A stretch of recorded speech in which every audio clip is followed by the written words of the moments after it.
ദേശീയപാതയ്ക്ക് കുറുകെ ചാഞ്ഞ അപകടാവസ്ഥയിൽ കിടക്കുന്ന മരച്ചില്ല മുറിച്ചു മാറ്റാതെ അധികൃതർ. കൊല്ലം കുണ്ടറ റെയിൽവേ സ്റ്റേഷനിലെ കൂറ്റൻ മരത്തിന്റെ ചില്ലയാണ് ദേശീയപാതയും കടന്ന് മറുവശത്തെത്തിയത്. മഴ ശക്തമായതോടെ എപ്പോൾ വേണമെങ്കിലും മരച്ചില്ല ഒടിഞ്ഞു വീഴാവുന്ന സ്ഥിതിയിലുമാണ്. ദിവസവും ആയിരക്കണക്കിന് വാഹനങ്ങൾ കടന്നു പോകുന്ന റോഡിലാണ് ഈ ദുരവസ്ഥയെന്ന് ഓർക്കണം.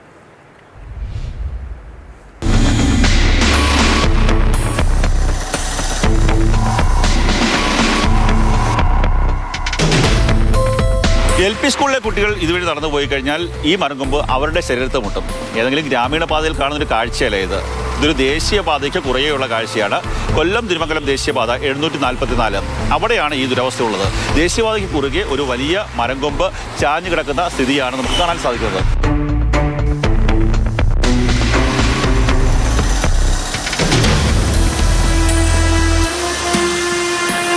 ഇത് ഒരുപാട് പ്രാവശ്യമായിട്ട് ഇങ്ങനെ ഒടിഞ്ഞു വീണും നമുക്ക് യാത്ര ചെയ്യാനൊക്കെ ബുദ്ധിമുട്ടും. പല ആൾക്കാർ ഇവിടെ അവിടെ ഒരു ഫ്രൂട്ട്സ് കടക്കാരൻ ഉണ്ടായിരുന്നു. ആ പുള്ളിയുടെ മണ്ടേതോ ഇല്ല മരം ഒടിഞ്ഞു വീണതാണ്. പിന്നെ അതുകൊണ്ടല്ല അവിടെ 2-3 ശിഖരമുണ്ട്. അതെല്ലാം ഈ റോഡിലോട്ട് കയറി കിടക്കുമല്ലോ. മഴയാകുമ്പോൾ ഭയങ്കരമായ കാറ്റും അതിൻ്റെ ഇടയ്ക്ക് കുറേ ചുള്ളിയെല്ലാം ഒടിഞ്ഞ് നമ്മളെ ഈ ലൈൻ കമ്പിയിലെല്ലാം വീണ് നമുക്ക് കറണ്ടും ബുദ്ധിമുട്ടാണ്.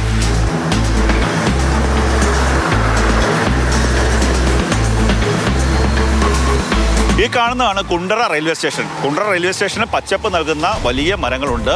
ആ മരങ്ങളാണ് വളർന്നു നേരെ റോഡിൻ്റെ ദേശീയപാതയും കടന്ന് ഇപ്പോൾ റോഡിന് മറുഭാഗത്തേക്ക് എത്തിയിരിക്കുന്നത്. അവിടെ വലിയ രീതിയിൽ വാഹനങ്ങൾ കടന്നു പോകുന്നുണ്ട്. ഓരോ മിനിറ്റിലും നൂറുകണക്കിന് വാഹനങ്ങൾ കടന്നു പോകുന്ന ഒരു പാത കൂടിയാണ്. മാത്രമല്ല വൈദ്യുതി കമ്പിയുണ്ട്. പൊട്ടി വീണാൽ ഒരു സംശയം വേണ്ട, വലിയ രീതിയിലുള്ള അപകടങ്ങൾ ഉണ്ടാകാനുള്ള സാധ്യത വളരെയേറെയാണ്.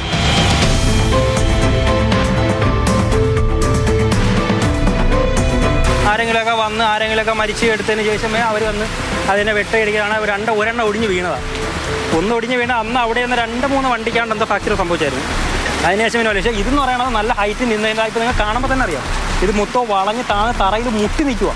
എന്തുമാത്രം ഹൈറ്റിൽ നിന്നൊരു സാധനമാണ് തറയിൽ മുട്ടി. പക്ഷേ അവർ വന്ന് മുറിക്കുന്നില്ല, എടുക്കുന്നില്ല.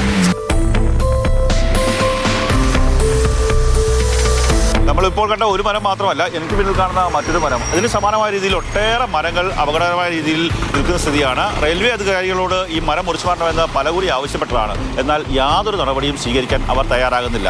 നേരത്തെ സംസാരിച്ച ആൾക്കാർ പറഞ്ഞതുപോലെ ഏതെങ്കിലും മനുഷ്യൻ്റെ ശരീരത്ത് ഈ മരങ്ങൾ വന്ന് വീണ് ജീവഹാനി സംഭവിച്ചിട്ടാവണോ ഇനി ആ മരങ്ങൾ മുറിച്ചു മാറ്റുന്ന സ്ഥിതിയിലേക്ക് പോവുക എന്നുള്ളതാണ് പ്രധാനപ്പെട്ട ചോദ്യം.